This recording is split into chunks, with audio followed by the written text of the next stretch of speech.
রাজ্যপাল সংঘাত আবারও চরমে। এবার যাদবপুর বিশ্ববিদ্যালয়ের সমাবর্তন নিয়ে শুরু হলো সংঘাত। সমাবর্তনে দেওয়া ডিগ্রির বৈধতা নিয়ে প্রশ্ন তুলে দিল রাজভবন। সূত্রের খবর, সমাবর্তনের ডিগ্রি সার্টিফিকেটে থাকা বুদ্ধদেব সাউয়ের সই আইন সিদ্ধ কিনা, আর এই প্রশ্ন উঠেছে রাজভবনের তরফে।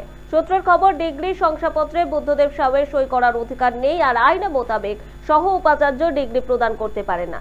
ইতিমধ্যে রাজভবনের তরফে টাস্ক ফোর্স গঠন করে ইউজিসি এবং কেন্দ্রীয় শিক্ষা মন্ত্রকে এ সংক্রান্ত রিপোর্ট চেয়ে পাঠিয়েছে রাজভবন।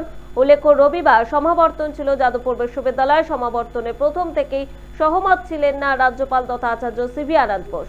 অন্যদিকে শিক্ষা দপ্তরের বক্তব্য ছিল, যেহেতু এটা পড়ুয়াদের ভবিষ্যতের বিষয়, তাই সমাবর্তন হোক।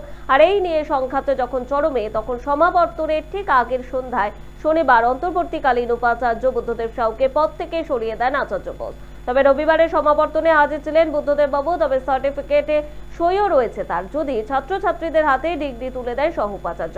প্রথম থেকেই প্রশ্ন উঠেছিল, এই ডিগ্রি নিয়ে আবার পড়ুয়াদের আইনি বিপাকে পড়তে হবে না তো?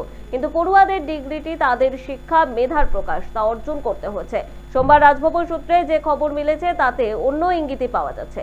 ওয়াকিবহুল মহল বলছে, দেখা যাক আসলে আইনের পথে হাঁটলো কে, আর পড়ুয়াদের ভবিষ্যৎটাই বা কতটা সুরক্ষিত রইল।